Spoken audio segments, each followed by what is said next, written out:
Bonjour. Histoire de changer un peu, vous aimeriez bien vous restaurer dans une bonne auberge, mais en évitant la mousse au chocolat du patron. Mais alors que faire durant vos heures supplémentaires? Bienvenue dans Temps perdu. Les extraterrestres, parfois, ils sont pas cool. Ah bah oui, envahir notre belle planète bleue, enfin gris-bleu maintenant, c'est pas sympa, mais on a l'habitude. Mais envahir notre petite bouboule perdue dans l'espace, qui est infinie, je le rappelle, pour y inverser la gravité, bah ça le fait carrément pas. Parce que dans Airscape, par exemple, pour sauver la Terre, et bah du coup, on doit incarner un poulpe. Il n'y a rien que je déteste plus que les poulpes. Pas le nôtre, ne vous inquiétez pas. Mais les poulpes, ils ont des tentacules. Et quand ils marchent, et bah, ils sont pas super maniables. Alors forcément, dans Airscape, c'est bien, mais c'est galère.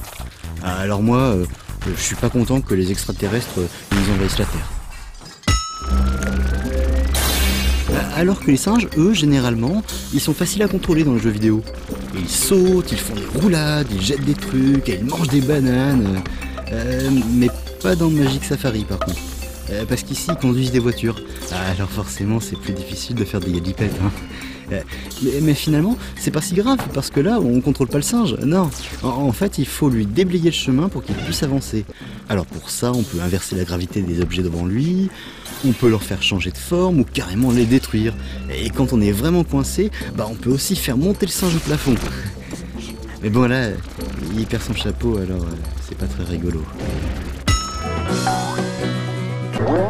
Par contre, ce qui est rigolo, qui fait des roulades, qui saute partout et qui est super maniable, c'est Fancy Pants. Et ça c'est trop bien. En effet, depuis quelques jours, le 3e monde de la génialissime série de Bradburn est disponible sur la toile. Et pour ceux qui ne connaîtraient pas encore ce petit bijou, c'est de la plateforme super jolie, super bien animée, super maniable et tout le tremblement. Et même qu'en plus maintenant, Fancy Pants, il a un crayon avec lequel il peut taper sur ses ennemis. Alors du coup, là, je suis super content. Mais il y a une autre raison pour laquelle je suis super content. En fait, comme beaucoup de gens, finalement, j'ai un vice caché. Oui, caché parce que des visibles, j'en ai plein. J'aime bien le football. Je sais, j'ai honte. J'ai tenté de m'en préserver pendant plusieurs années, mais maintenant, c'est trop tard. Et quand j'ai vu New Star Soccer, j'étais trop content de la bombe de balle. Parce que sur le net, des jeux de foot, il n'y en a pas tant que ça. Et puis aussi parce que, c'est bien, quoi.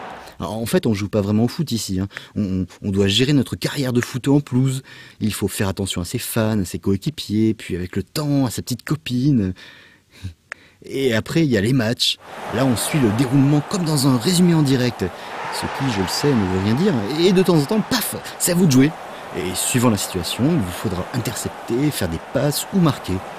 Et c'est super. Et puis ça dure des plombs en plus, parce que s'occuper d'un joueur, ça prend plein de temps. Et ça a beau être un peu honteux, il n'empêche qu'il faut bien reconnaître que ça tombe bien, car il faut quand même ne pas oublier que... Pour gagner plus, jouer plus.